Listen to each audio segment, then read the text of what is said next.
the assistant professor, and it is my privilege to welcome you all to the industrial session of the 28th Annual International Seminar on Human Intelligence, Artificial Intelligence, and Industry 5.0. This seminar is jointly organized by Delhi School of Professional Studies and Research in collaboration with its esteemed academic and institutional partner. That on behalf of Delhi School of Professional Studies and Research, I extend my sincere gratitude to each one of you for gracing this academic gathering with your presence. The theme of today's industry session is Emerging Dimensions of Industry 5.0 and the Future of Work. Before we begin, let us take a moment to understand what Industry 5.0 really means. Over the year, industries have grown through many stages of development. We started with machine replacing manual labor, then moved to computer and automation. More recently, Industry 4.0 introduced technology like artificial intelligence, cloud computing, robotic, Internet of Things. And these technologies have helped organizations work fast, improve productivity, and make better decisions. Today, the world is entering the next phase, that is Industry 5.0. The Industry 5.0 is not only about advanced technology, it is about bringing together the strength of human intelligence and artificial intelligence. Artificial intelligence is very powerful. It can analyze large amount of data, identify patterns, automate routine tasks, and make quick prediction. However, there are many things that only human being can do. Human can think creatively, understand emotion, take, uh, make ethical decisions, solve complex problems, and build meaningful relationships. This is why Industry 5.0 believe that technology should support people, not replace them. So the future workplace will be one where human and intelligence machines work together. The future workplace will be one where human and intelligence machine work together. So AI will handle repetitive and data intensive tasks, while people will focus on innovation, communication, leadership, creativity, and decision making. So this industry session will provide a valuable platform for exchanging idea between academia and industry, encouraging innovation, critical thinking, and meaningful discussion on the integration of human intelligence, artificial intelligence in shaping Industry 5.0 and the future of the work. It is my honor to welcome our esteemed session chair, Shri Dhyan P.S. Chauhan ji, Managing Director, Amazing HR Service Private Limited. And we are equally privileged to welcome our esteemed panel speaker, Mr. Vandre Srinivasan, Principal Agile Coach, SGG, SC, Ms. Jayati Mitra, Director, FCSA HR Consulting, and Ms. Utesta Chauhan, Technology Consultant, Annexer. We sincerely thank all our distinguished panel for accepting our invitations and sharing their valuable industry perspectives with us. So may I now request to Honorable President Sir, Dr. Professor Ajay Kumar Singh to kindly present token of appreciation in the form of the virtual planter to our esteemed session chair, Shri Dhyan P.S. Chauhan ji.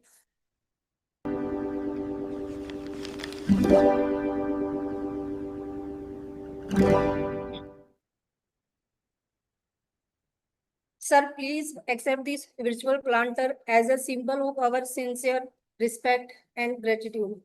May I now request Shri Dhyan P.S. Chauhan ji to kindly present a token of appreciation in the form of virtual planter to our esteemed panel speaker, Mr. Vandre Srinivasan, Ms. Jayati Mitra, and Ms. Utesta Chauhan. Ma'am, please.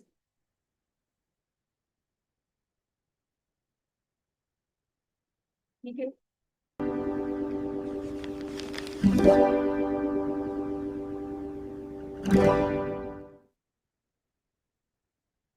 Sir and ma'am, please accept this ritual with our sincere thanks. May I now have privilege to introduce our session chair, Shri Dhyan P.S. Chauhan ji. Shri Chauhan ji is a distinguished human resource professional with over 2 decades of experience in strategic human resource management, recruitment and selection, organizational development, leadership development, and HR consulting. As a managing director of Amazing HR Service Private Limited, he has played a significant role in the developing innovation, HR strategies, and fostering organizational excellence across diverse industries.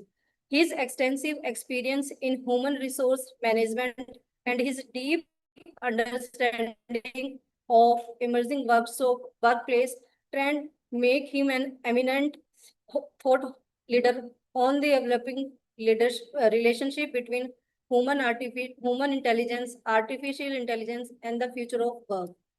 Sir, we are truly honored by your gracious presence, your valuable experience, and practical insight will undoubtedly enrich today's deliberation and inspire all participants. So may I now request Sri Dhyan P.S. Chauhanji to kindly deliver the opening remark and formally chair today's industries session. Over to you, sir. Thank you, Dr. Nisha.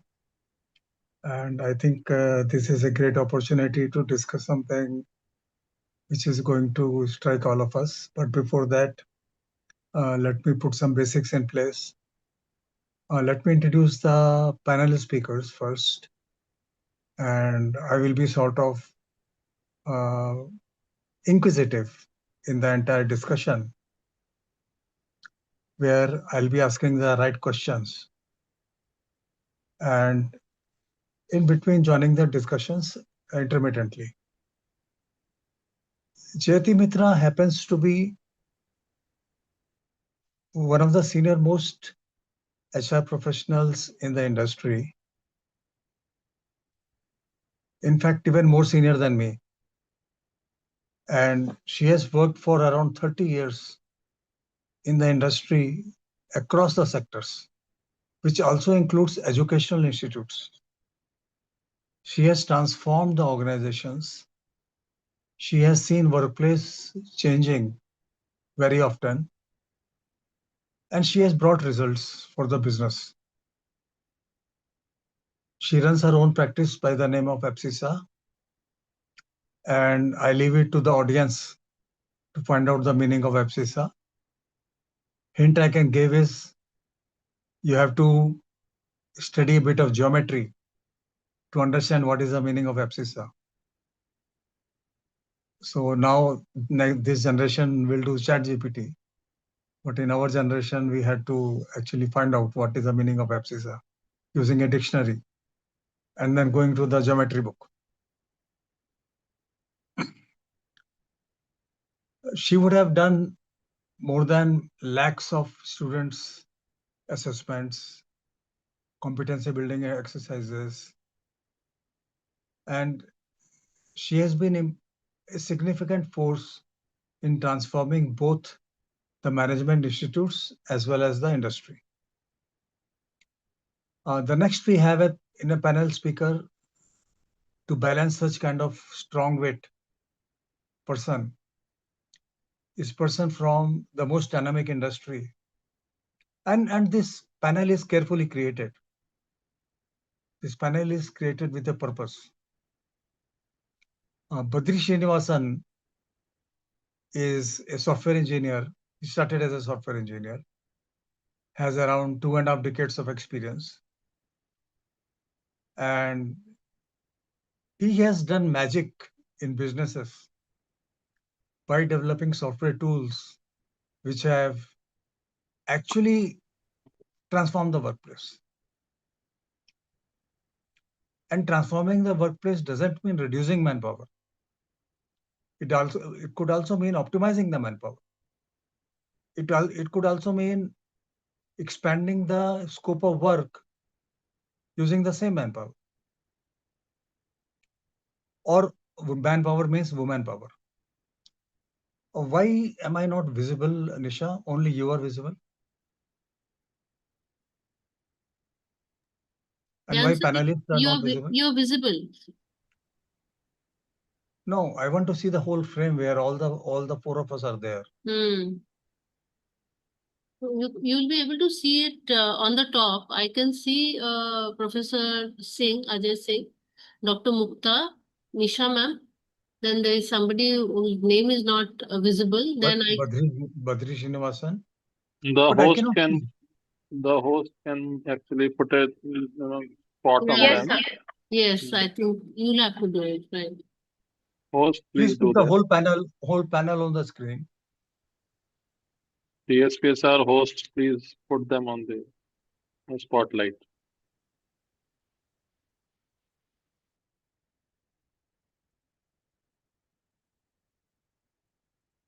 In the meantime, you can continue the. So Badri has been driving force of business transformation across the industries, especially the GCCs. You know what is GCC? GCC is Global Contact Center, where the offshore work is done of US and UK, high dollar value currencies into low dollar value currencies, into countries like India, Philippines, Sri Lanka, etc. And GCC's numbers are huge: 15,000, 25,000, 65,000, 1,20,000. And Badri has a specialty in optimizing the business solutioning of GCCs.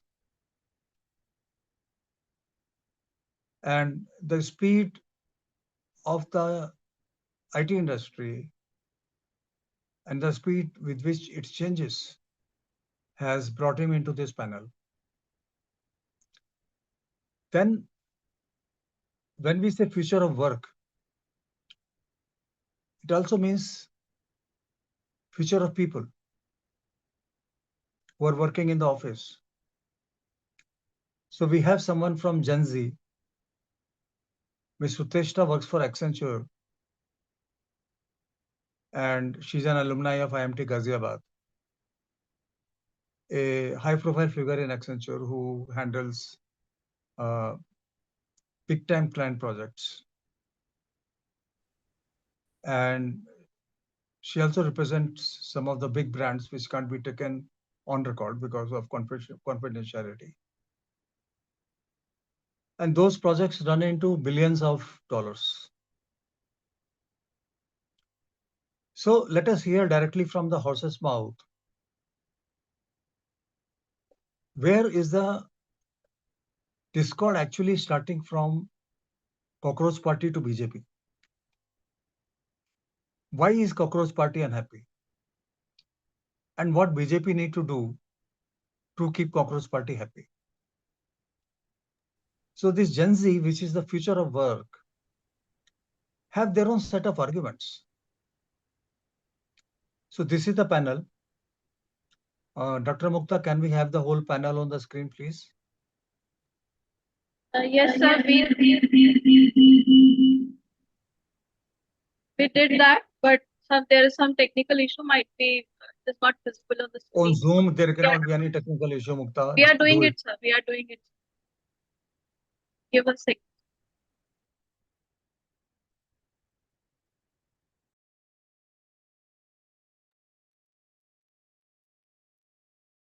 And some ground rules for the discussion. And that is for the panel speakers.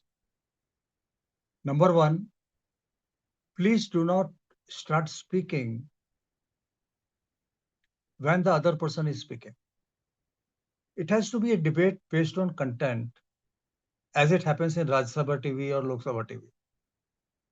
Not as it happens in Bharat Republic or Aaj Tak, where they are fighting like mad.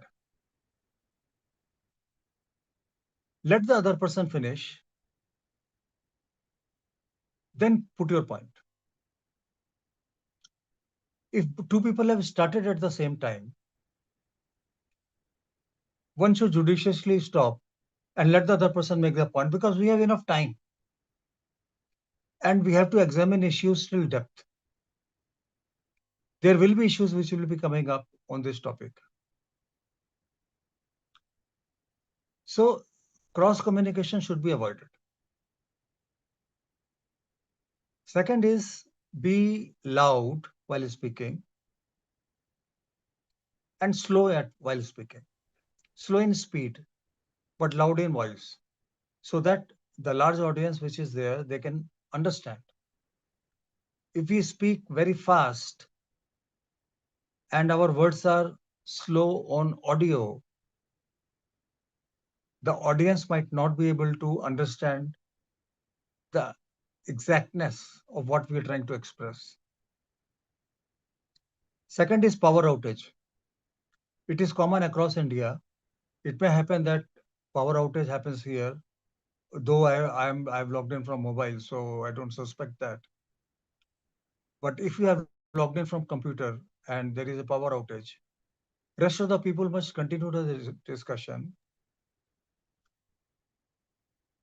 And the person who is facing the outage should join from mobile or may join after the power comes. It is absolutely okay. Then third ground rule is please stick to the subject. Don't beat around the bush and consume a lot of time. Only 3 ground rules, simple ground rules for the speakers. With that, Mukta, please, if panel is not on the screen, there is no point of having this call. It's not first time I'm attending a Zoom call. Sir, now it is visible on the screen. No, it has to be visible to everybody. Sanjeev sir, can you please ensure that it is visible on the screen? The four. If my camera is not on mute, I should be on the screen. That's it. No, no, sir. Badri sir, I hope you've seen 4 people on the screen. Yes, ma'am. Yes. I am able to see. Miss all the Jayati people. Mitra, Kesha Chauhan, Badri sir, aap, and Dhyan sir. Yes, sir. I can see all the 4. Yes, Yes. all 4 of us are visible on the screen.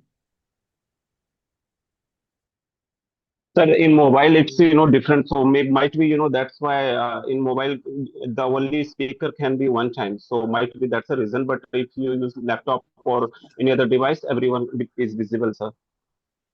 Wait, give me a second. Let me, because I'm not comfortable with mediocrity.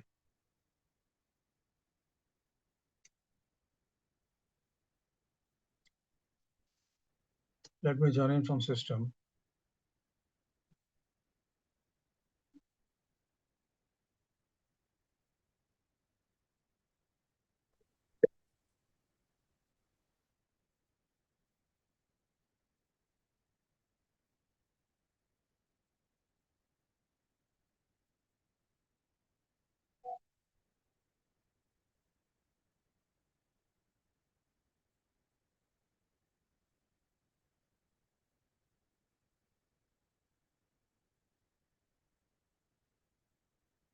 Recording in progress.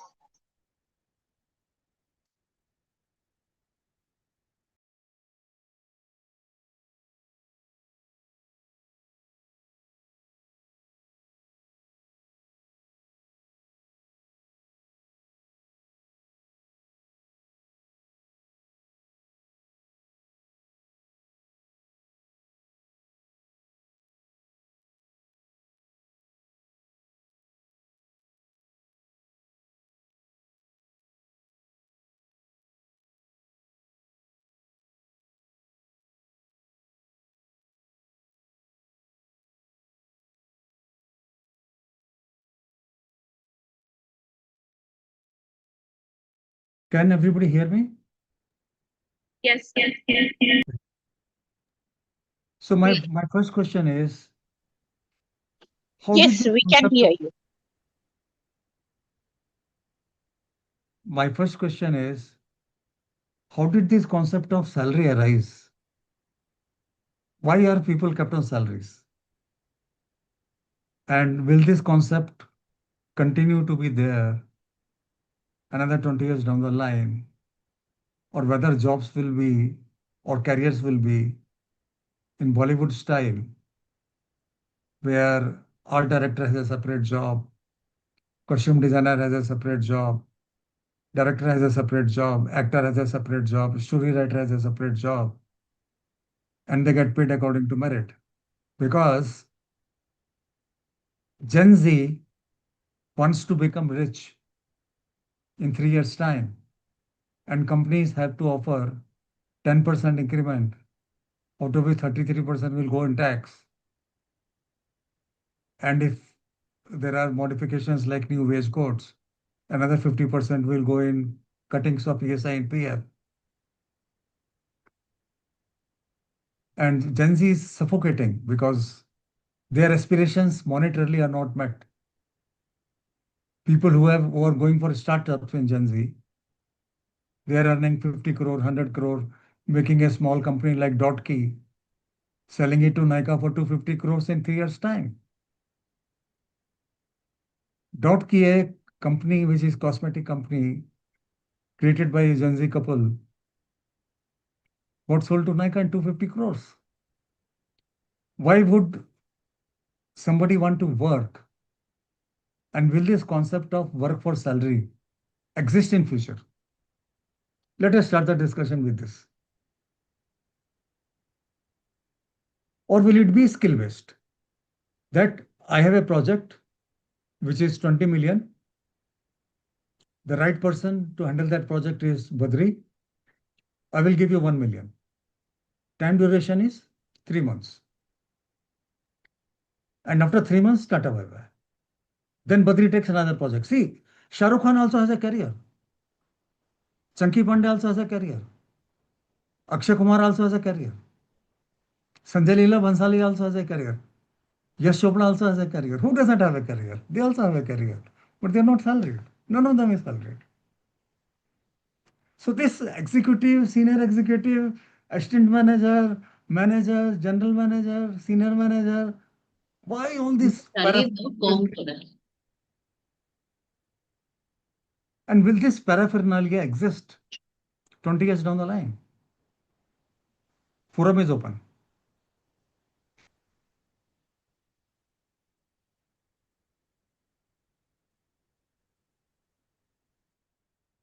Uteshra, what do you have to say? First of all, thanks for having me. As someone who works in consulting, I have seen that most successful professionals are not necessarily the most technical, but the ones who can combine technology with human understanding. So, in Industry 5.0, salaries won't just depend on what you know, but how well you can work with technology. And as someone who is the representative of Gen Z in this discussion, I do want to know what is the future of AI in workplace and what all skills should we start developing now so that we are competent 5 years, 10 years down the line and we can combine technology with human centricity effectively. So Badri, I think she's pointing at you. Okay, thank you, Utesha. Thanks, Dhyan, for having and Mr. Singh for having me for this session. From what I've seen over the last 30 years or so, and also what I'm going to see the next 30 years, I think this has never been more exciting than this current phase. We have had an explosion of AI that has just taken off, and I had read some articles some time back about Elon Musk saying that no people will have a job after some few years and all. Maybe that's a prediction which he's making, but I feel we will have jobs, but it'll be quite different from what we are doing or what we did earlier. And the focus will be on building skills which will help us to arrive at outcomes for the jobs as compared to just doing a task. Earlier, we used to do small jobs, tasks and all, but now with AI in place, we'll be looking at how we can do the complete activity, the complete work with a goal and deliver that, the outcome, which is more important than just the outputs. Because AI is going to help us increase our productivity tremendously. It's X times. X could be 1, 5, 10, 20. We don't know. It depends on how well you use the AI to build your skills. That's very critical. And what I have seen is one of the most important areas that we as humans can focus is thinking meaning problem solving or creativity or something related to that, because AI is going to remove the thinking from you. If you depend on the AI for long, we may end up becoming dumb completely and we lose our capacity to think.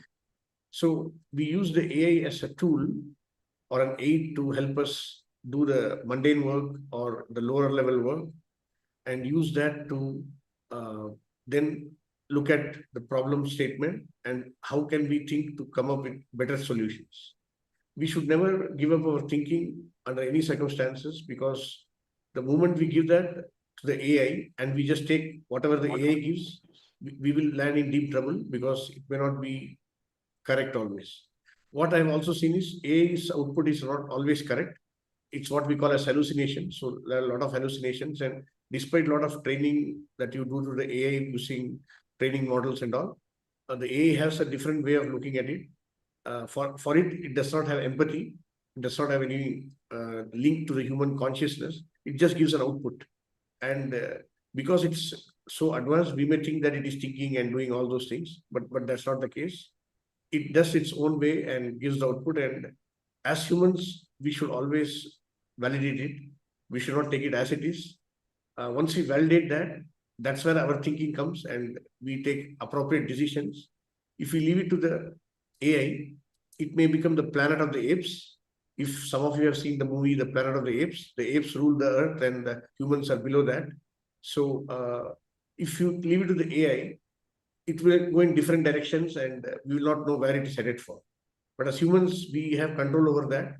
And that's why the last mile in the AI conundrum is what you can call as the human in the loop solution. So the last mile, you have the humans who take the final decision. And then based on that, the overall output to the problems and the outcomes to the problems can be solved. So that's what I'm seeing so far, that it's not a doomsday prediction. We have a good scope with AI in the future. And also as part of the Industry 5.0, the focus is on collaboration. So how do we as humans collaborate with the AI to develop a better solution as compared to delivering solutions in an isolated way? So earlier it was only the humans that were delivering solutions. Then it was the AI that is delivering solutions. Now we have humans plus AI delivering solutions together. That's the first part or the first principle in Industry 5.0, that is collaboration. So how do we collaborate not only with AI, but also with other humans to develop better outputs? So collaborative skill has become very important. We need to do that along with problem solving. And then the other aspect is sustainability. We need to look at sustainability. How can we sustain these things, which is also another part of Industry 5.0. So how do we sustain it? And finally, the third part or the third pillar is resilience. How do we manage resilience?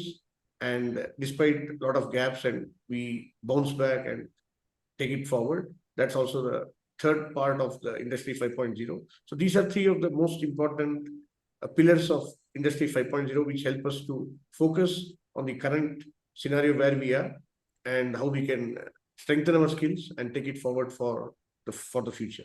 And I think that is one of the ways the future of work would be envisaged. It's not necessarily that we won't have jobs or anything like that.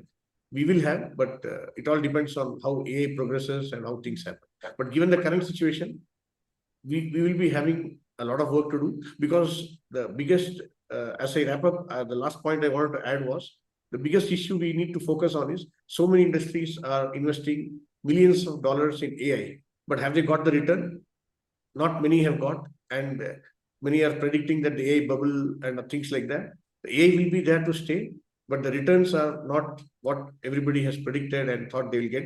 So there is a lot of gap there. And that gives us a question to think that how do we use AI so that we can get the returns more effective?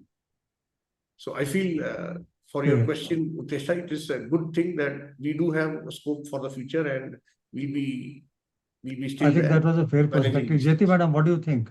Yeah.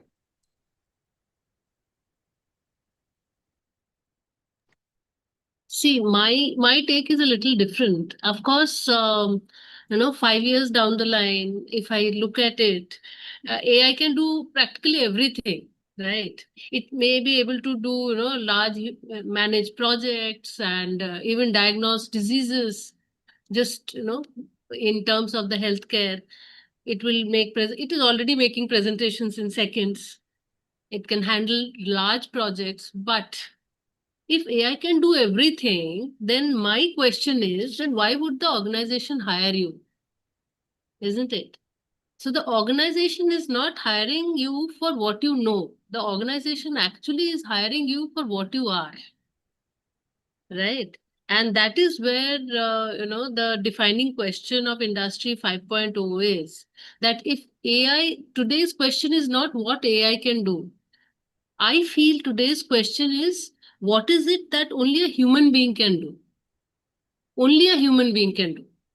And if you look at it, over all these years working with corporates and identifying and developing talent, and more than as Dhyan sir knows me for so many years, so having assessed more than 1 lakh management graduates, it's very, very clear. There's one conclusion which we have come to know is that your technical skills will definitely get your CV shortlisted.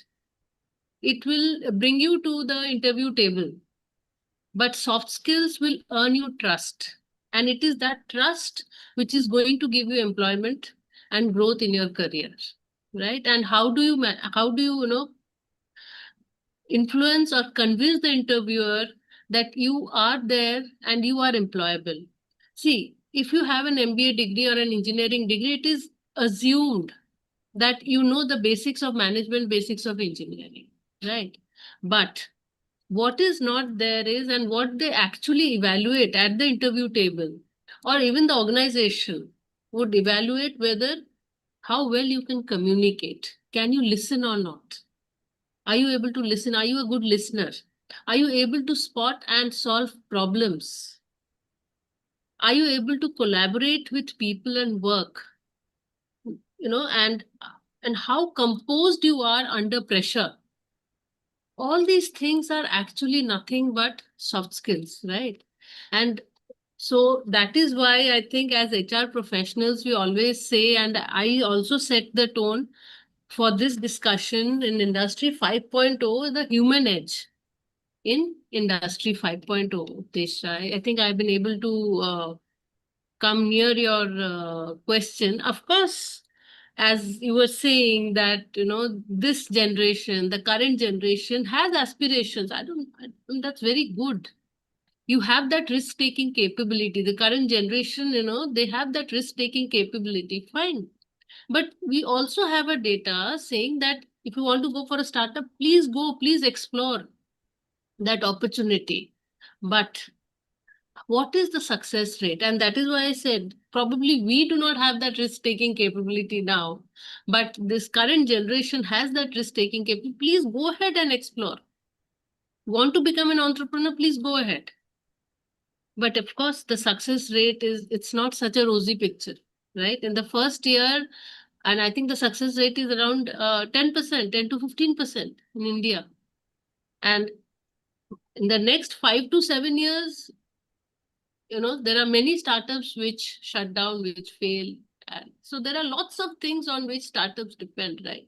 So if I talk about AI and if I compare it with the human edge, as I just said, that I would like to call it the human edge in Industry 5.0, because, about all these years when I have, interacted and interviewed those young professionals, I have always told them that, see, I have seen toppers failing interviews, brilliant students failing interviews. Believe me, and this is just my experience which I'm saying. And average students average students doing exceptionally well as corporate leaders. Why? Of course, you need to, your learnability quotient has to be extremely high, right? But why? Why is it? It is those human skills, right?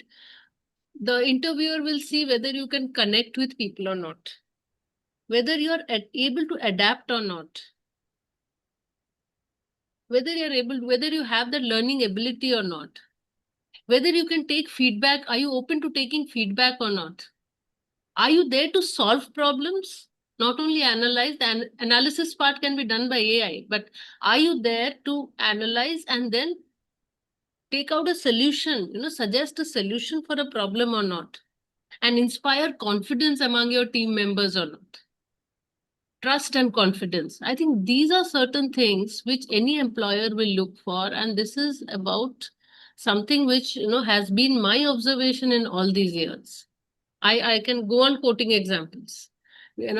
Sometimes when I sit with my contemporaries, I really share so many examples, so many, because I think day in and day out, we have been interacting with young professionals, MBA graduates. And this is where I always tell students that this is our observation. So it is very, very necessary to work on the human part, the soft skills part, right? So anything else? I think I've been able to cater to So your let's query, let's go back to Uteshta. which is yes. Oh, what do you see? For example, I remember in your organization when companies stopped work from home and they said person has to come to office for 2 days a week. And there were 300 resignations on the table because everybody wanted work from home. Whereas actually before COVID, there was no concept of work from home. Workplace got changed in 3 years. So where do you see after, 20 years down the line, when you will be our age, and there'll be someone who will be sitting at your seat in such kind of session, what do you envisage? What kind of questions he will have in his mind or her mind?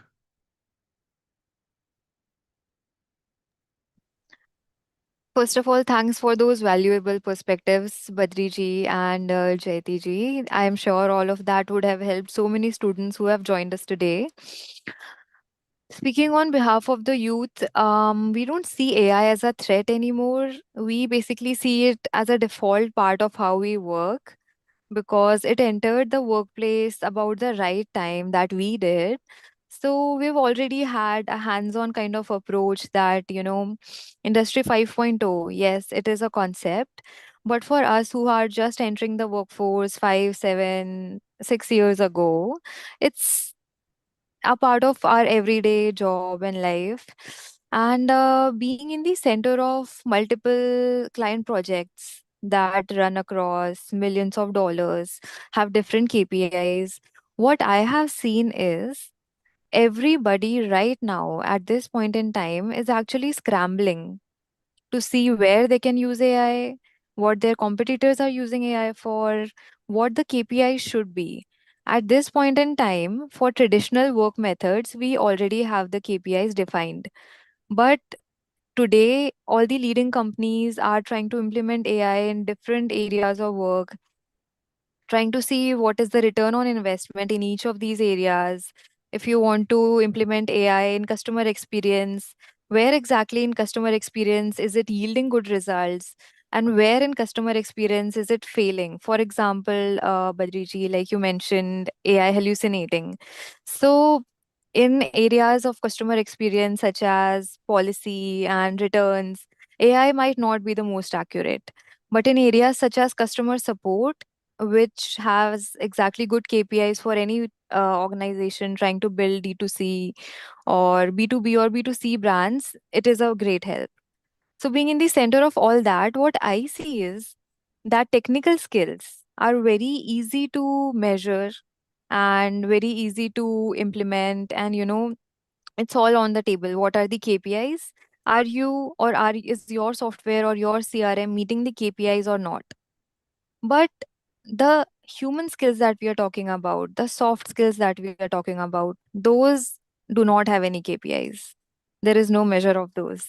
So the challenge that we face right now is how do you establish yourself as a strong professional in today's day and age with Industry 5.0 bringing in so much change at such a rapid rate of change is there that even large organization with dedicated AI wings are not able to understand what to make sense of.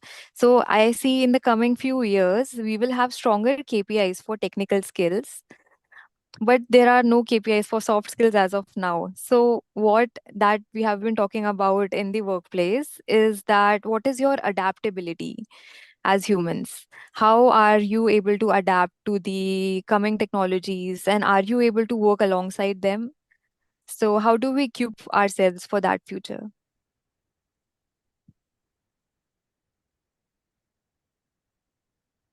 One of the flows which is flowing in the industry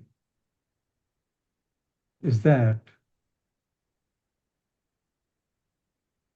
every organization says that they value their people. There is no organization which says people are not their assets. Some people call human capital. They don't call them asset at all because asset depreciates, capital increases. So they call it human capital. Companies like SCL says people first. Companies like Tata say if they have to choose between people and process, they will choose people. Everybody talks about it. But why doesn't any company share the profit pro rata with the employee? For example, let us say telco is a 35,000 crore company, out of which EBITDA is, let's say hypothetically, 29,000 crore. Post tax, let's say it's 24 crores. Why doesn't company say we will keep 12,000 crores, and remaining 12,000 crores will be distributed among employees? What do you think, Badri? Why do they do that? Or they create a HRBP department which keeps on doing dance and R&R, give certificates, keep the employees happy, and what they don't give them money. What do you think? Yeah, you are very right, Dhyanji. So you see, there are there are many reasons why they do not share it. It could be a lot of factors which they don't make it fully transparent. It's very difficult to do that. I mean, whomsoever are running the company, they know what are the liabilities versus the assets and how to manage that. And they have their own way of looking at it. By putting everything into the public, they may get different reactions from so many different people that which approach to take would be a moot point. It's difficult for them to decide. So they would like to keep some of those things to themselves, and whatever they feel is appropriate for the employees, what's appropriate, they would like to share those as per their guidelines. No, my question is, who are they to feel what is appropriate, what is not appropriate? Why Okay. is there no fairness in the environment?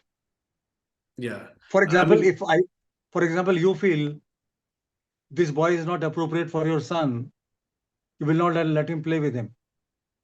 Who are you to feel what is appropriate for your son or not? Why doesn't he decide? Why doesn't the environment decide? Why doesn't the circumstances decide?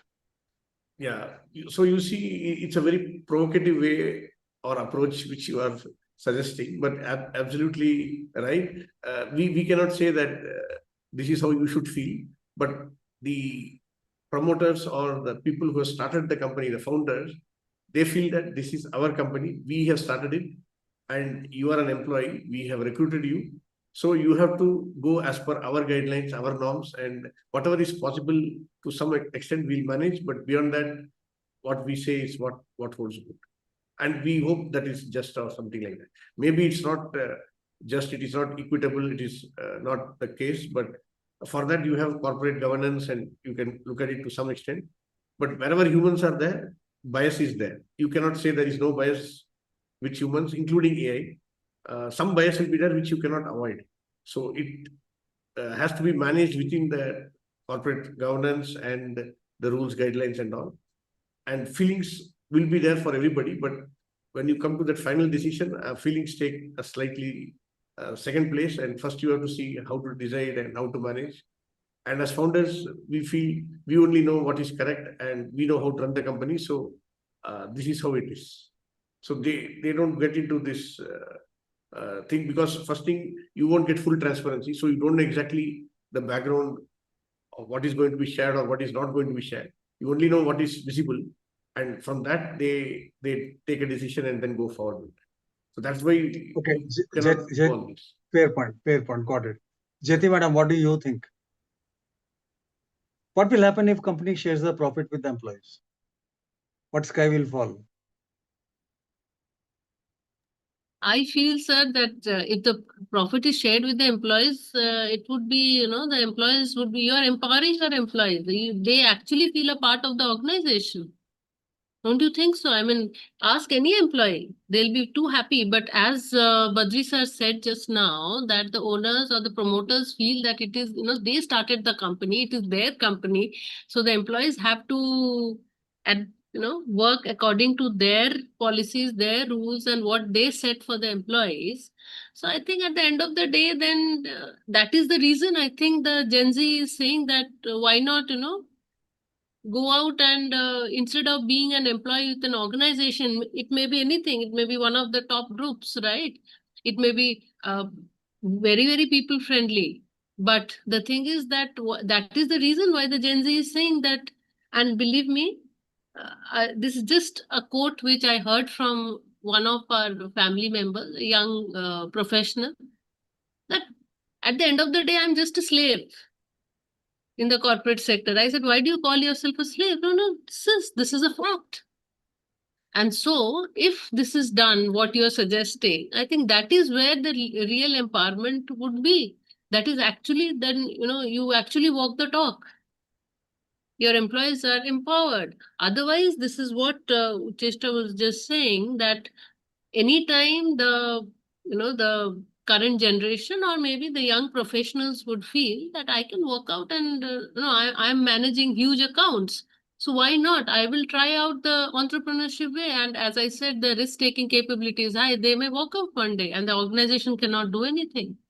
I firmly believe that you just cannot stop them.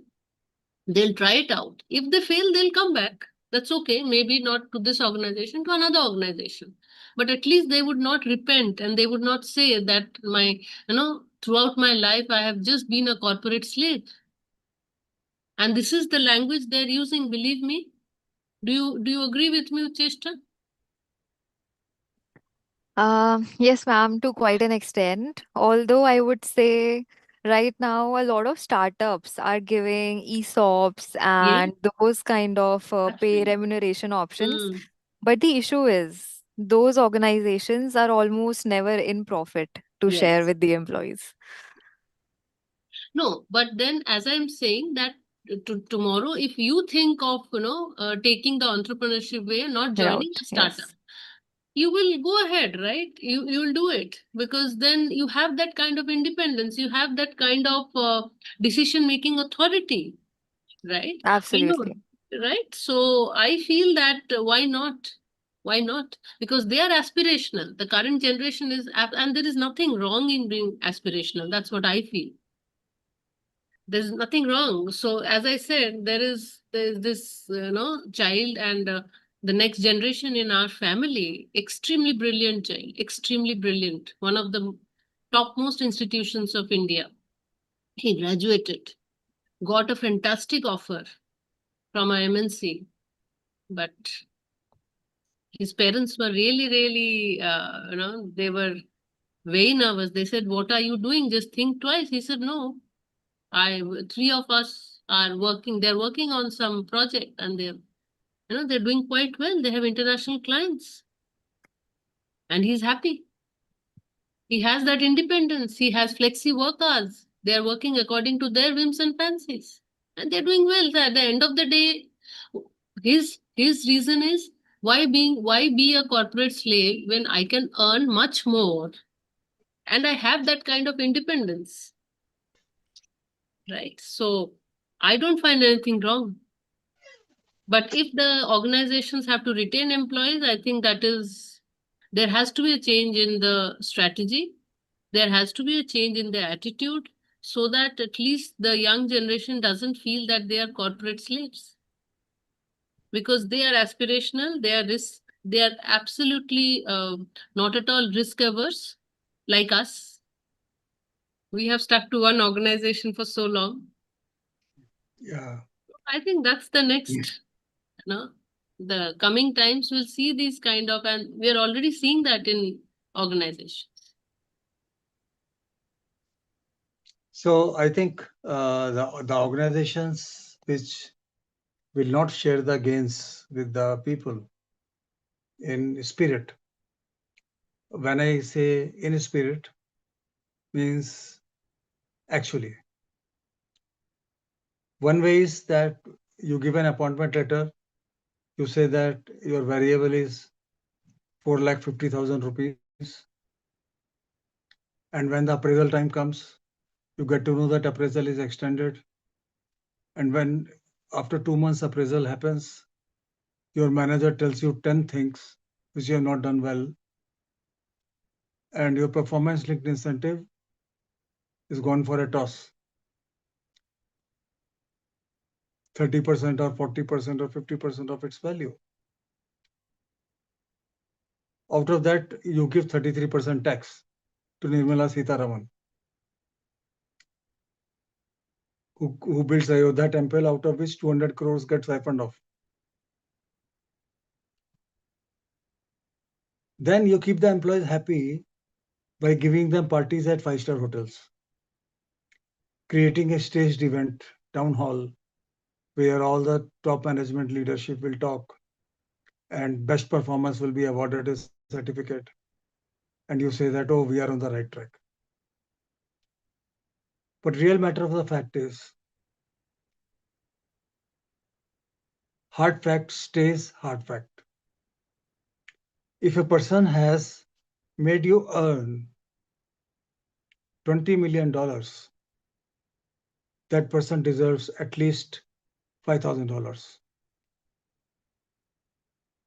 or at least $10,000, or a goodie worth $10,000 booked as company expenses. Maybe a holiday to Switzerland with paid leave and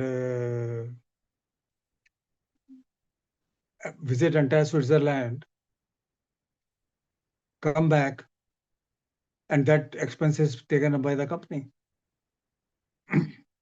But organizations are not thinking in that direction. They will have to. Those organizations who have this mentality of owner and worker, I don't think they are going to exist in future.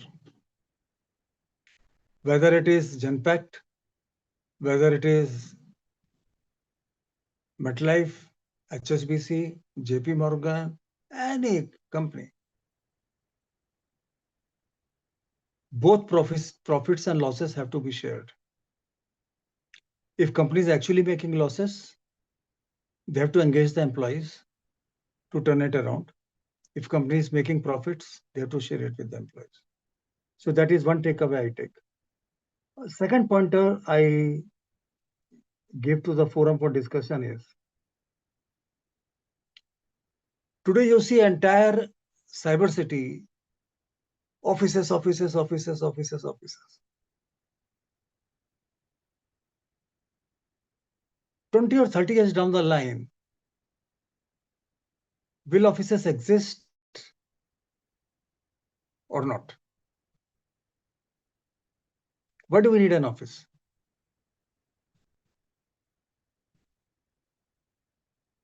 So when we talk of workplace of the future, if not office, what would that workplace be? Padri, what do you think? Yeah, a very good question, Janji, and also a very difficult question.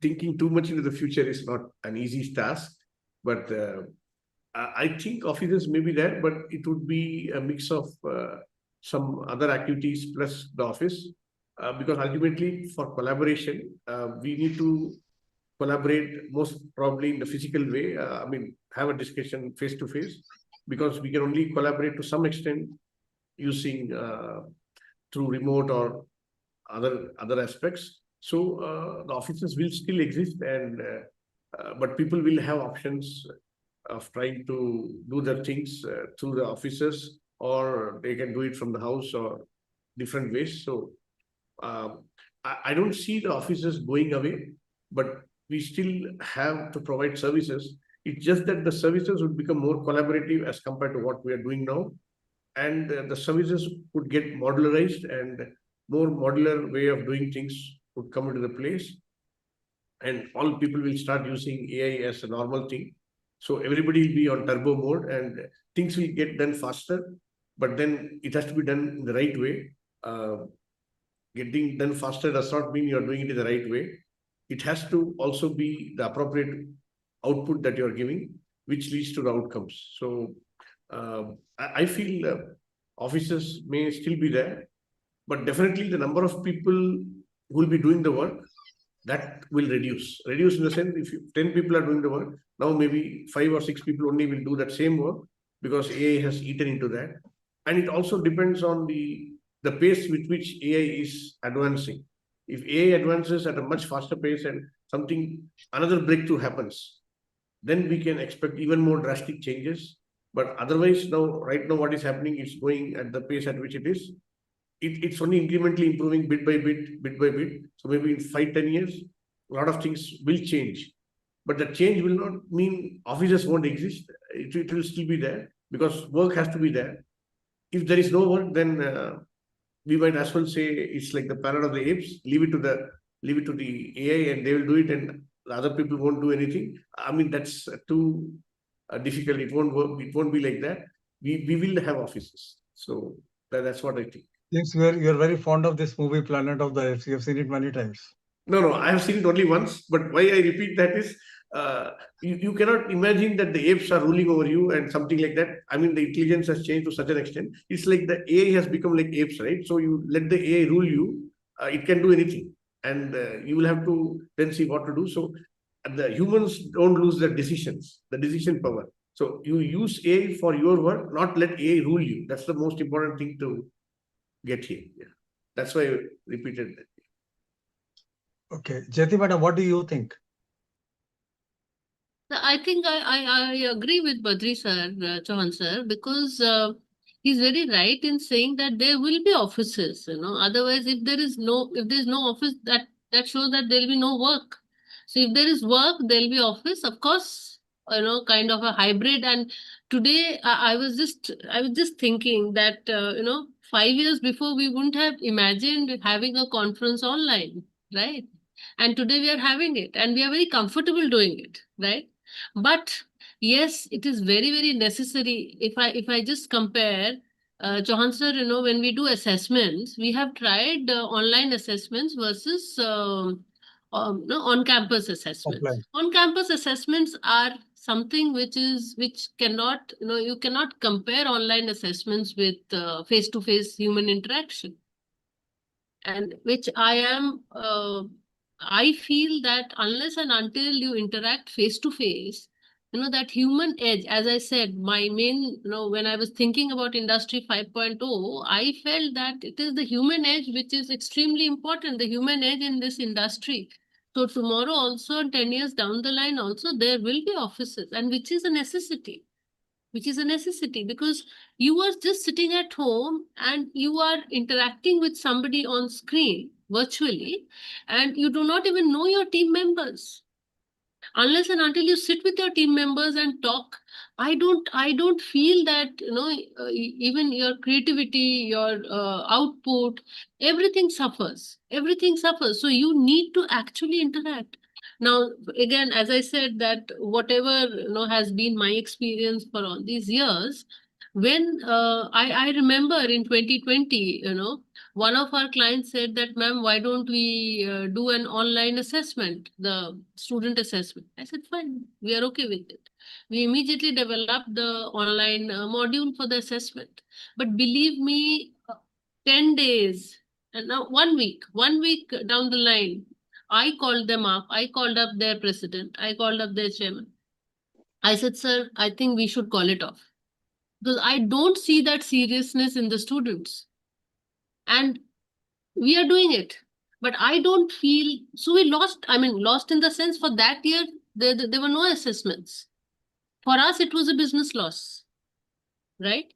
But I had put my foot down that, no, sir, we are not going ahead with it. He said, ma'am, it is going on fine. Students are okay. I said, no, I am not okay personally.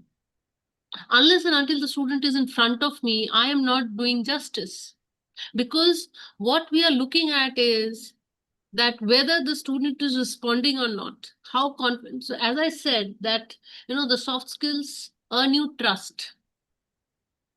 And trust earns you employment and your career growth, right? So if that student is not in front of me, I can see the student on the screen, I can see the whole group on the screen, but sorry, assessment is not something which is as effective. Of course we are doing it, but online assessment is not as effective as a in-person assessment. So I feel even 10 years down the line, offices would be there, and it is the need.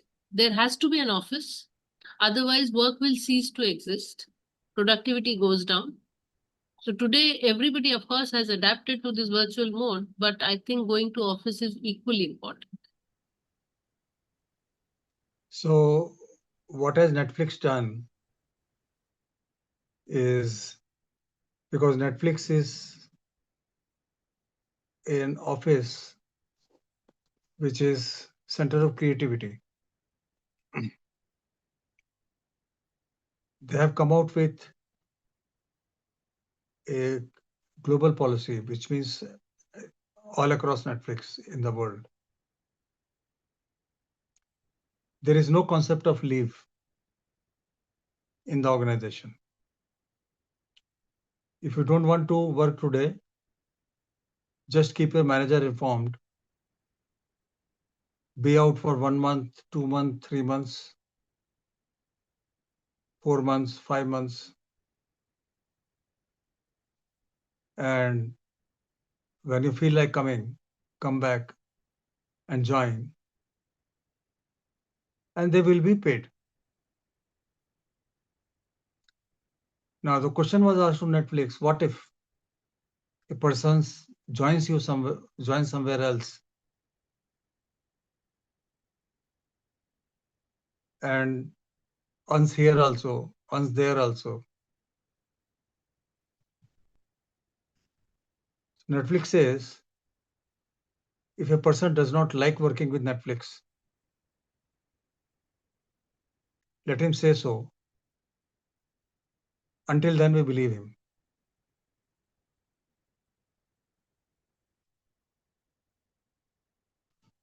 They also assess the impact. For 6 months, they studied on the data. How many people took how many leaves? And they found out that only 2% of the employees have taken leaves between 3 to 5 days. That's all. So there is a concept of unfounded fear. which every organization is suffering with. They want to control. They want to control the population, that if we do this, people will do this. They will misuse it this way. They will misuse it that way. All negative. Complete narrative is negative. Whereas they have forgotten the fact that a man of 1960s used to come from a very poor background, hard background. He needed the job very badly, and he survived all toxic environment because he had to send money back home for his old mother and father and brother to study. And he would keep some money to himself, send some money to his family. This Gen Z is coming from a pampered background, rich father, rich mother, has always lived in good houses, and studied from a very good college. Even if she doesn't work, it doesn't matter to her or him. She can come back home, do whatever she wants. So the compulsion of 1960s and 70s between compulsion of 2026 have shifted from survival need to need what keeps you happy.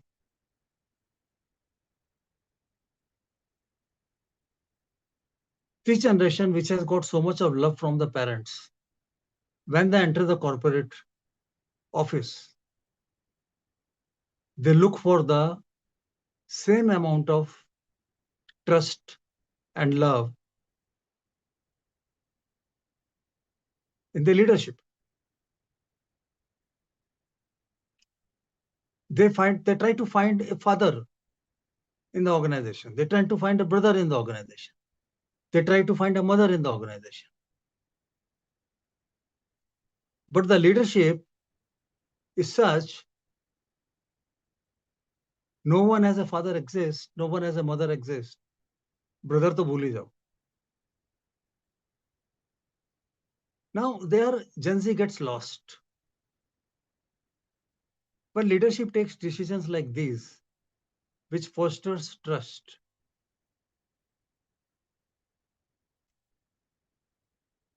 then Gen Z feels secure. And that is where lies the future of work. Because this generation is the generation which is going to be the workhorse for next 10, 20 years. But the leadership, I think, is not ready to manage the social changes which have happened and the kind of produce they're getting from the society to manage this workhorse.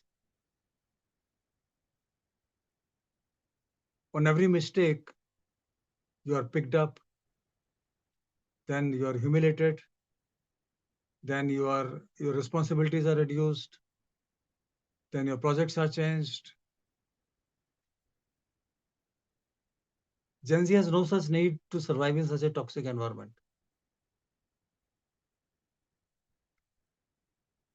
So I think in the future of work, toxicity will have no place.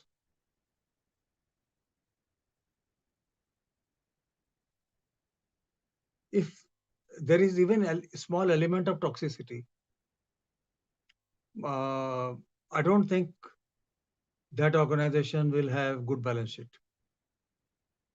because churn will be so high, the whole organization will be managing hiring and training only. And by the time person is trained, spent 6 months, he is out. Because they're not changing the environment. They're filling the seats. Okay, my third pointer is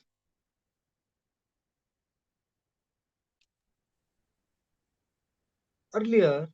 Yeah, Dhyan sir, can I just put in one point? Whatever you said, you talked about toxicity before you come to the third point. So somehow I feel that we have very bright, this generation is also very bright, the employees, what happens is that if they feel that everything is being micromanaged by their top management, they feel suffocated. They don't get that kind of independence. So why this micromanagement? Why are they trying to micromanage? And that they take it as a controlling factor, that they're trying to control us. If I'm delivering, what is their problem? I know I have interacted with young professionals, and this is what has also emerged, that micromanagement from the top management. If an employee is performing fine, no, you have to give that kind of accountability. Just give accountability, give that kind of independence to work and to perform and to deliver. I think that I is agree. yeah. So I just Badri thought sir, of Badri it sir, just do you have anything in disagreement, or I'm you also sorry if agree? I interrupted, but No, it no, just sir. occurred to me. So even this Badri sir, do current you agree with Jayati madam, or you also disagree? Yeah, it's a very good point which Jayanti madam has told. So I definitely agree with her, because I have also seen the first thing, the precursor for this was the trust. Trust is very important, and definitely from the way of working, the agile perspective also, we need to have trust and not do micromanagement. Micromanagement is actually a lack of trust. That's why yes, the very reason why you micromanage is you don't trust that person. So if right. you trust the person, you will not do micromanagement. They'll themselves become accountable, and you have to give a long rope so that they can then decide how they can do the work, because everybody does work in their own style. You Yes. cannot restrict their style and say you have to do work like this only to get the output. So whatever style is there, as long as it does not harm anybody else and they are able to get the work done and complete it should be okay. So we then give feedback to them rather than try to do micromanagement, saying that this is not okay, you should do like this and all. So definitely I agree with her, and that's anyway going to be the future of work. And as you also correctly said, there is no place for toxicity. That's a very powerful statement, but I think it's not so easy to do that, as we have seen so far. And even in the AI age, in the guise of doing something else, toxicity may hide or lurk in the shadows. We'll have to see how to manage that appropriately. It's not easy to do things without the toxicity, which is always there when some people have more power and some people have lesser power. So it's there. It's there always. So we'll have to see how these changes shape things as we move forward and see the reactions to all this. Yeah. So you will not be there in workplace of the future 5 because you are a toxic boss. It's not like that. Everybody will be there, but we just need to see how we modulate our behaviors and change ourselves, because the human being is always constant. It's a constant work in progress. Nobody is fully complete, right? So what you are thinking today, 2 years down the line, you'll be thinking something else. See, So you one need of to the keep things I building it. feel, and I feel that pretty strongly. See, look at it a little delicately. I just want to present something. Let me articulate how to put it across. When we hire a person,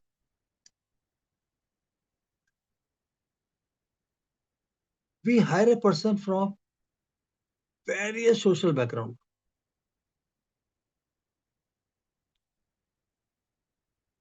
Let us say somebody hires Dhyan Chauhan. Now, Dhyan Chauhan has risen in an environment where he was beaten all his childhood. He had no say. He saw his mother getting beaten in front of him. And father meant fear. Then let us say you hire Badri Srinivasan. Both are getting recruited.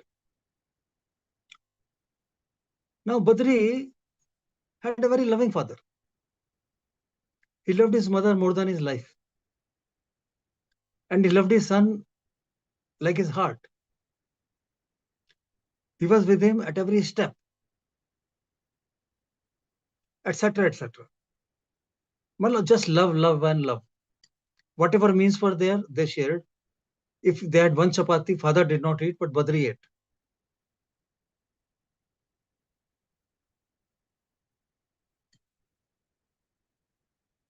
Now, both of them go for recruitment in a company and get selected.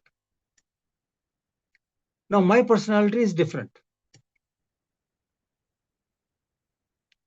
I'm power hungry, I'm insecure, I'm toxic.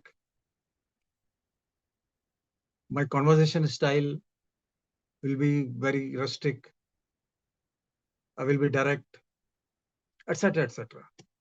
You will be more sophisticated, soft, etc., etc. Companies hire both of them, which is the biggest mistake they do. Toxicity starts from that.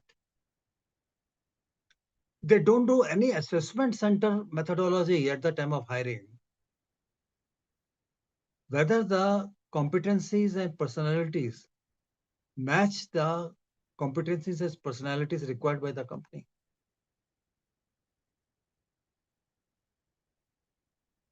They don't do that. For example, even Accenture, they go to campus, hire from all the campus, get the children in a room, do an orientation, make teams, put them on project. Now 20 or 30 of them are from such places where they will be only doing, chugli, bitching behind the back. Some don't want to work. Some are very hardworking and quiet. Some people do little, but they show so much. Now, for person who is very hardworking and silent is also Gen Z. Person who is doing a little, showing too much is also Gen Z.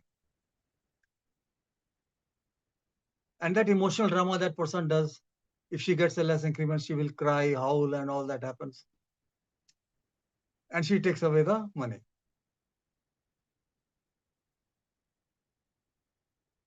These assessment centers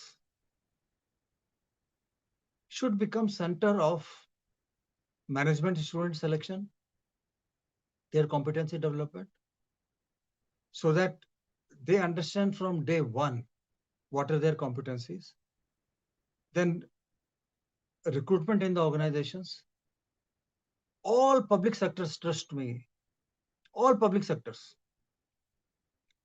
I work with ONGC, I work with NHPC, NTPC, IOCL, HP, Engineers India Limited, Indian Oil, Oil India, all these public sectors.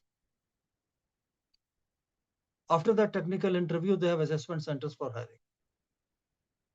And even if they qualify technical interview, people are not hired into these public sectors. Look at armed forces, which has no HR department. Indian Army, Indian Navy, Indian Air Force, they don't have any HR department. But they hire through assessment center, which is SSB. You may belong from any sector of the society, but they will hire only the kind of guy they want. Whereas companies like Genpact or other American Express, etc., they hire for every Tom, Dick, and Harry. And then they struggle. Then they cut the cost by firing people. You fire one person, it has impact on the entire organization. And they're firing like news is, TCS is firing 5,000 people. Then after 3 months, news is TCS is hiring 50,000 people. But what TCS is not doing, at the interview stage, engage somebody like APSISA for doing their assessment centers.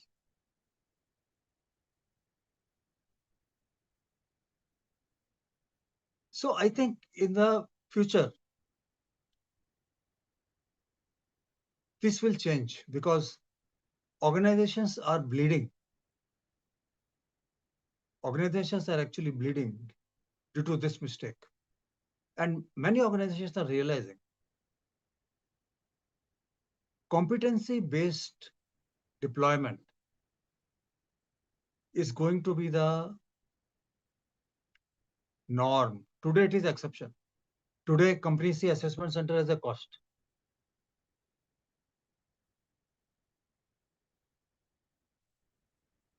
But it will be a norm in the future. What do you think, Jyoti madam?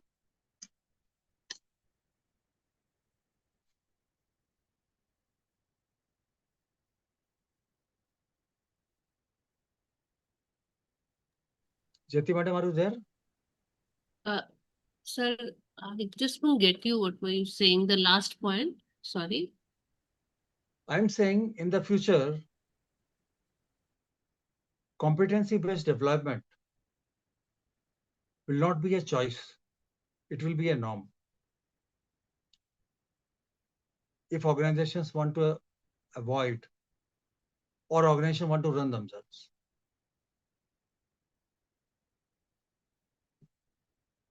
I think I fully agree because the examples which you took, dancer, that is, two different people have the same technical competence.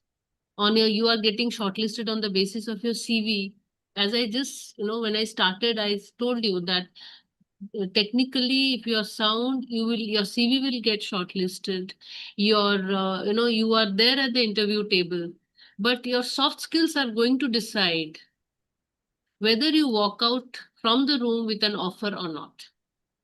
I think that is something which is extremely important, whether it is at the entry level for management graduates or graduate engineer trainees or the GETs, whatever you call in every organization, the designation is different. But it is extremely important, and parallelly, I feel that it is also very important for the institutions. See, institutions are investing so much. So if we start from the graduate level, when we look at management graduates or engineering graduates, the institutions invest heavily in technical or functional knowledge. But they are not at all ready to look at the soft skill part, which are actually the critical employability skills. They are not looking at it. It is left to the students to work on it. Don't you feel, Dhyan sir? It is left to the students to work on it. But actually, nothing happens. Actually, there is no improvement because there is no measurable improvement, right? So it has to be measured in a very, very scientific way. We both of us, from the HR fraternity, we understand how important it is to measure that competency, to map it, to have it on paper, so that that yes, this is where the student needs to develop. Because I feel that the biggest challenge with the institutions today, and that is why globally employers are saying that they have talent everywhere, highly very good academically bright students, but they are struggling to find employable and talent or industry ready or job ready talent. And that is the reason. And that is why there are rejections, which the student does not understand, the institutions don't understand, including the attitude. Including the attitude. So, and we have seen it for all these years. And I think there couldn't have been a more, I would say a better way to put it with examples what Dhyan sir just did. People coming from two different backgrounds, they'll tend to behave in the same situation in two different ways. And that is actually what is behavioral science. And that is where, we have found that the toppers fail in the interviews. But as I said, I'm again reiterating that, and it actually, makes sense now that we are discussing this. Average students doing exceptionally well as corporate leaders.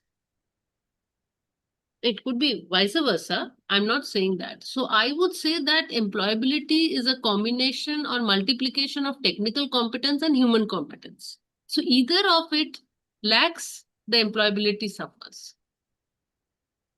Right? So it is extremely important even for corporates, because for many of our clients, we have done assessment centers. Even at the final, say probably, 3 or 4 people have been shortlisted, even at the CXO levels. That, ma'am, we have shortlisted these 4 candidates. We would like to have a detailed assessment center, and they have a competency framework in place. We do an assessment center, get them the reports, individual reports, and it really, really helps them to make the right selection. Why? And it is an investment, and it is an investment which I think every organization should think about. That's of course in the corporate sector. And if the institutions today, every institution you go to, yes, our placements are good, fine, it's very good. But the employers are coming. Talk to the employers globally, talk to the employers who are visiting institutions. There is something missing, and it is that human edge which is missing. It is the competency or the soft skill which is missing in the students. And that is where, that's the biggest challenge with the institutions or the colleges or the universities these days. That's the biggest challenge. And I think we need to focus there. And any institution focusing on that, I'm very, very sure, because, okay, again, it is not something which I'm just saying or I'm quoting. We have sat with our clients, with the institutions and the colleges which we work for. We have correlated our assessment reports, because we give individual assessment reports for every student. Our assessment reports with the placement record, with the placement data. And believe me, it has correlated more than 95%. So I still remember, there were 2 MBA students in front of me, and just within 10 minutes of talking to them, I could make out who will get selected or who will be recruited first by the employer. Without even looking at their academic credentials, I could say that. Because there was this very, very bright student who was always ready to answer, ready to impress, whereas the other student, very patient listener, trying to identify problems, his attitude was, how do I solve this issue? Very, very patient listener, very confident, convincing, has good, conflict resolution skills. So what else do you need? And if you hire the right candidate right in the beginning, it makes a difference. It makes a difference, right? And for institutions, of course, if their students are assessed, if they undergo this assessment center, they are actually producing, job ready talent. So that's how I look at. That's how I look at in terms of organizations, in terms of institutions. Ucheshta, Okay. what do you feel? You have been listening to all of us for so long. You are the current generation. You are the, as everybody calls the Gen Z. So what do you feel about it?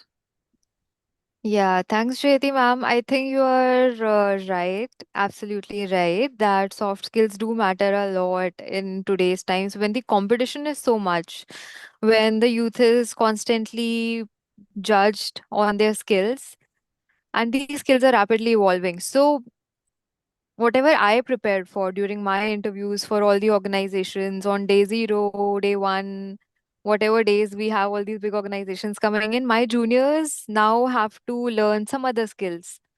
So while competency based hiring is more meritocratic for sure, how we define and measure competency becomes critical. And colleges, institutions have to be on top of the trainings and sessions and skills, because the skills in 2026 that the students require to get hired, will be different than what skills do students require in 2027, 2028.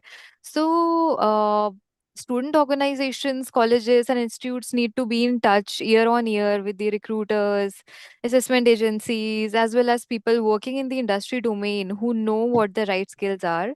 And they need to do that in advance so that they can impart the same skills to the students ahead of the interviews. Not 1 week ahead, but one whole year ahead. Okay, my question to Testa. If you want that you will stay in the same organization 10 years down the line, which means you are in the organization in 2036. Mm-hmm. You're getting me? Which means if you will stay in this organization from 2026 till 2036, what are the 5 things which you would want to change in your employer or work environment?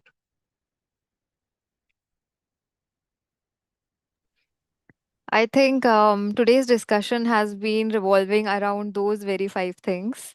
It's been a very good discussion with the sir and ma'am and the answer.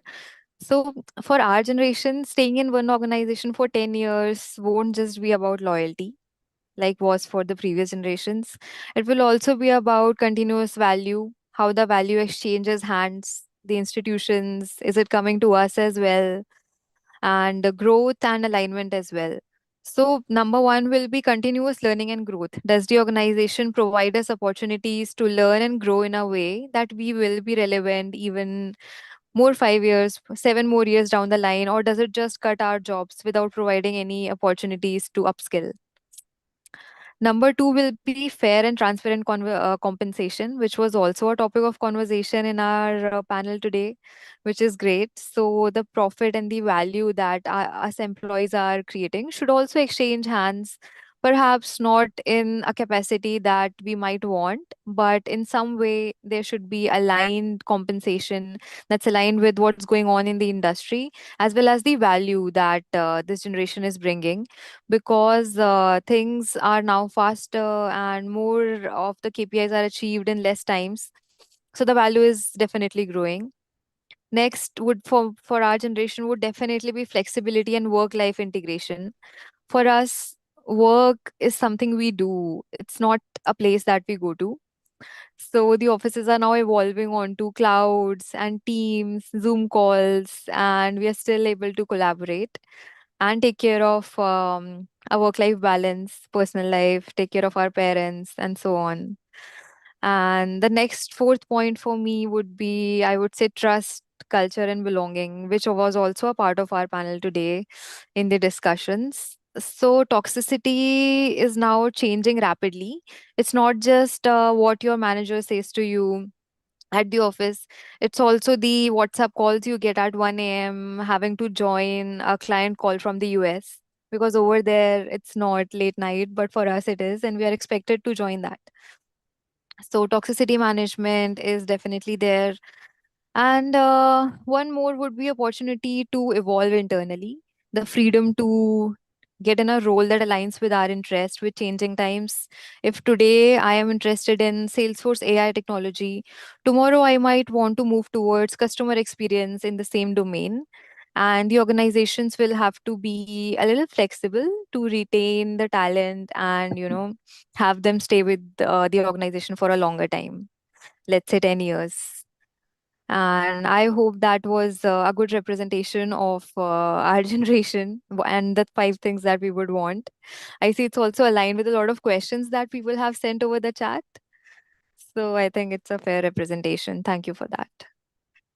Okay. So I think the panel discussion was pretty fruitful, insightful. Now we have a lot of questions in the chat. Now we open the forum to the audience. Whoever wants to ask a question, please raise your hand. And you can ask question to any of the panelists. please do not just ask the question. Raise your hand and your name will be called.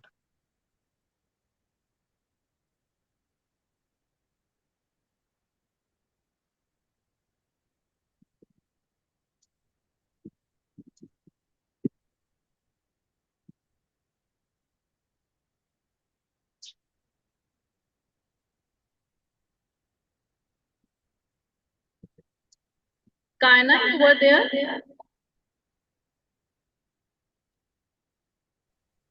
were a Kaina, lot of questions in the chat, but nobody is raising Yes, the ma'am. hand. please ask your question. So my question is that which skills should students develop today to stay relevant and succeed in the industry? See, I will take that question. You have any specific guest in mind whom you want to ask this question, or anybody can take the question? Any one of the teams. See, Kaina, how it works is there are identified skill sets, which is a model, which is around communication, collaboration, strategic skills, team building, etc., etc. First, you have to be assessed which skill is short of. You cannot say verbally that you are short on problem-solving skills or analytical skill. It has to be proved by data. Now, after that assessment, there is an IDP developed to develop that skill. And again, there is an assessment. Then you get to know how much you have moved up or down on the skill. Simply asking what are the skills industry requires. Let me say analytical skill is important. Communication is very important. Presentation is very important. But then it doesn't serve any purpose, kind of. Unless somebody shows you the path, somebody develops you. And you won't invest in your development. And Management Institute does not invest because it is a cost to them. Which is the reason students stay where they are and they go unplaced or they go misplaced. A person doing sales job after doing BCA or MCA, it's complete misplacement.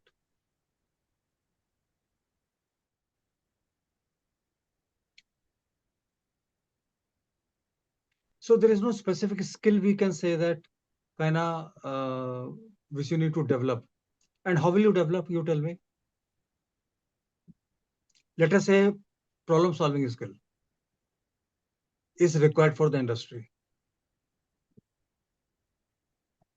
I tell you, Kaina, please develop your problem solving skills. How will you develop without a mentor? We need guidance for that. Who will guide you?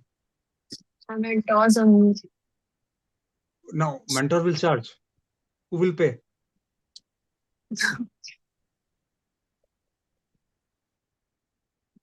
See, it boils down to everything. Everything boils down to basics. Okay? That answers your question? Yes, sir. Thanks. But broadly, communication skills, analytical skills, and problem-solving skills and collaboration are required to be successful for placement as well as in the industry after placement. But to develop that, you need people like us. It doesn't happen magically. Okay, sir. Thank you. Ronak Singh, please ask the question. Hello, good evening, everyone. My question is to Theshna ma'am. Like in this new generation of the industry, so what can be the biggest career opportunities for us, like the freshers, the graduates? What can it be? Hi, Ronak. Thanks for that question. I'll take that for you. So, that depends on your area of expertise, what you're going to build. But now companies are thinking, will this employee bring us value in the next 5, 7 years as well? So, one thing that you have to demonstrate is how well you adapt to technology. So, mentors today who are working in the industry space can help you with that as well. Adaptability to technology is something that is non negotiable in organizations going on now. So, you can have various areas of interest. Let's say it could be HR or it could be customer experience, something like that. It could be niche or it could be wide. But in every area, technology, AI, industry operated things have now taken over. So it's very important that you demonstrate via real life examples, real life projects that you might have done in college or any other experience that you have hands on approach to technology at least, as well as you should be result oriented. So Jayati ma'am plays an emphasis on soft skills nowadays because organizations and companies know that technology everybody can adapt, but soft skills an employee or like an individual who is auditioning to be part of an organization, interviewing to be part of the organization, has to inherently have. So, in your discussion with the panelists or in your planning for the future, always demonstrate with real examples how hands on you are with technology, problem solving, and stakeholder management. These three are key pointers that should always be in your resume to pass to the next stage and have a discussion with the organization. Hope that helps. Yes, ma'am. Ma'am, I have one more question. Like, if you were me with the knowledge you have today, so what would be your next step? Could you repeat and elaborate a little? Like, if you are me, like at my age, but the knowledge with you have today, so what would be your next step? If I were a student right now with the knowledge that I now have, I would do a couple of proof of concepts in the field that I want to be. I would, before I interview for any organization, I would see what that organization's future trajectory looks like. Are they headed in the direction that I want to go in? If yes, then what I will do is I will do hands-on POC kind of things in that domain for which I will be interviewing. So I will have 4 to 5 good projects which are hands-on, which demonstrate that I have done it and which demonstrate clear KPIs for me to have a discussion with the organization that I want to work at. So these things will demonstrate that, I have already done POC in the trajectory that they are heading in, and I'm a suitable candidate for that Okay, ma'am. Thank you, ma'am. anytime. We have a question from Dr. R.S. Singh. Yeah, namaskar. Good Namaskar, afternoon. Singh sir. My question is related to the HR. That how the AI is expected to transform the role of human resource in the future. Jyoti madam, would you like to take that? Yeah, Janti.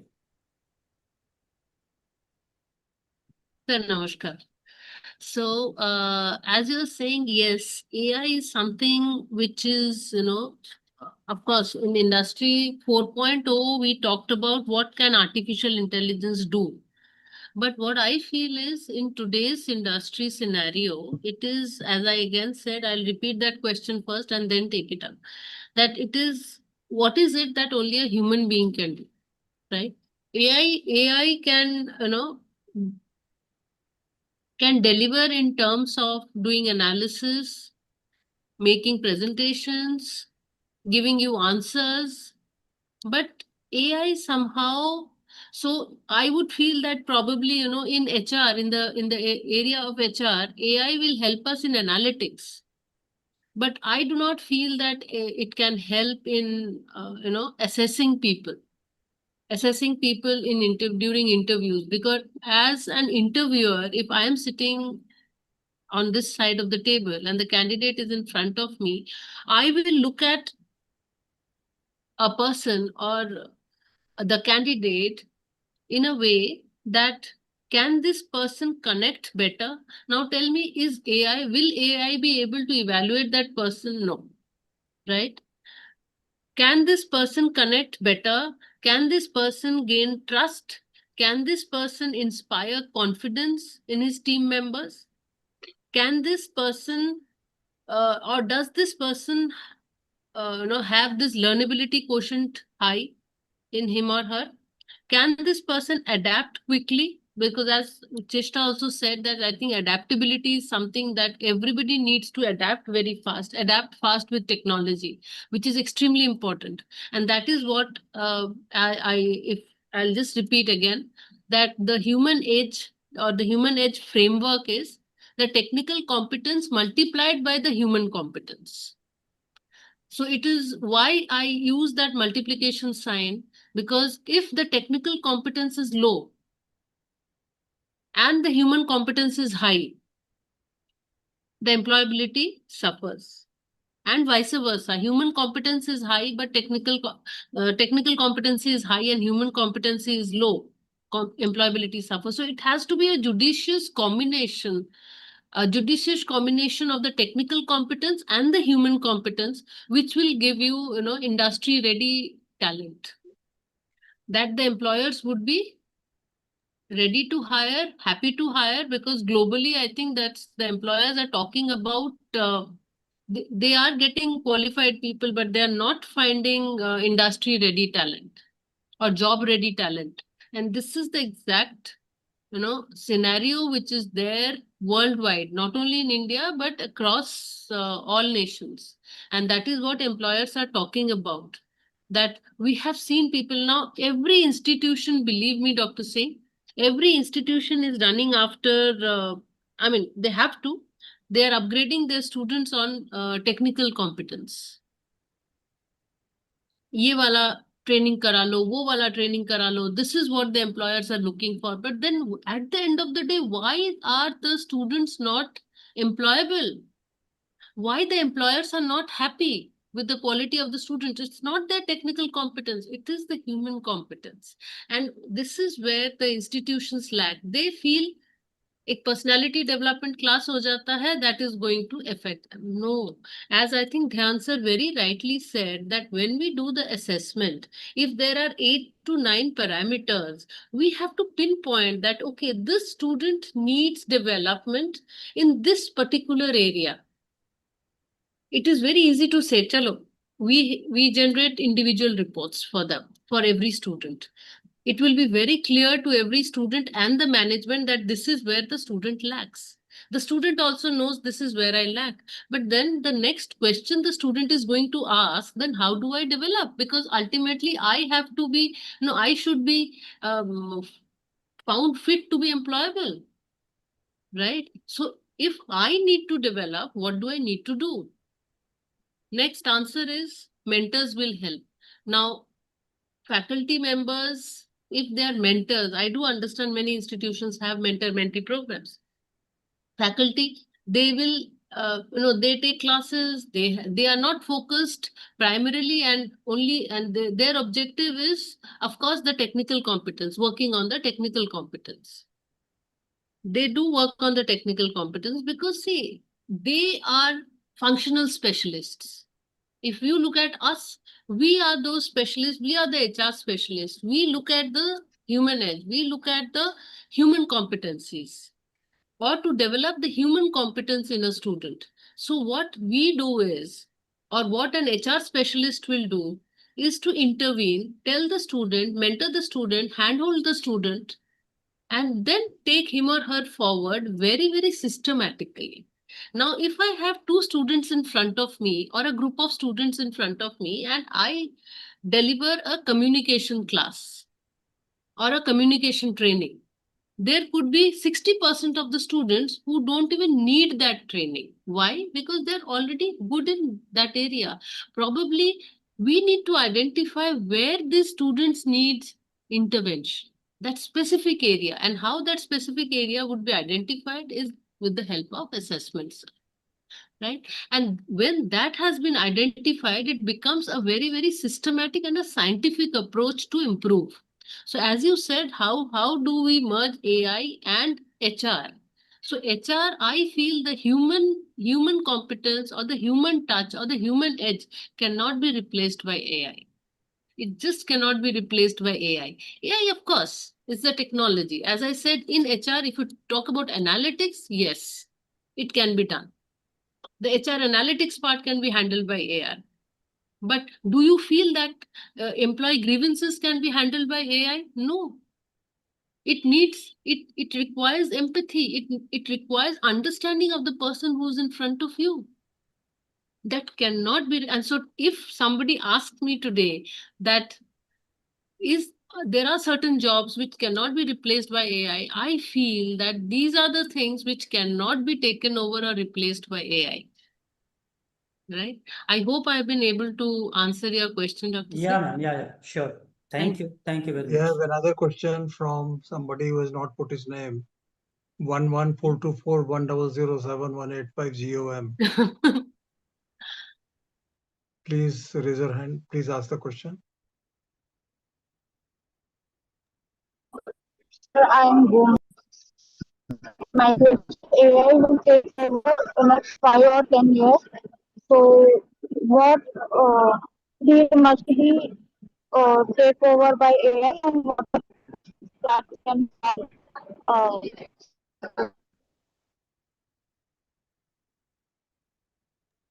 If it is Kumti, you are not Deepika, audible. no, or not audible.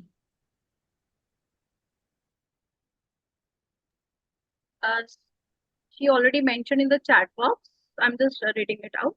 How do you think AI will change our job over the next 5 to 10 years? See, answer is very simple for that. Let me take that.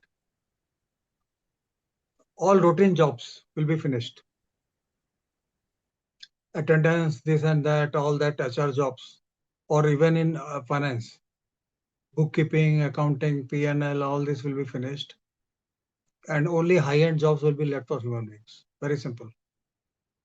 So people who do not upgrade, even students, for placements, if they think that they will get a job in some company, in good company, in a routine role, they won't, because that would already be replaced by AI. It's gone. So we go to next question to Harsh. Harsh, what's your question?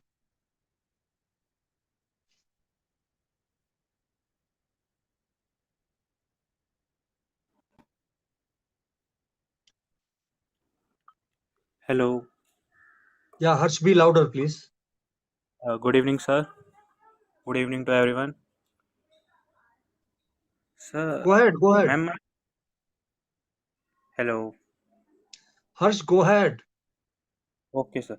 Sir, my question is, if you could give one piece of career advice to students entering the workforce in the age of AI, what would it be?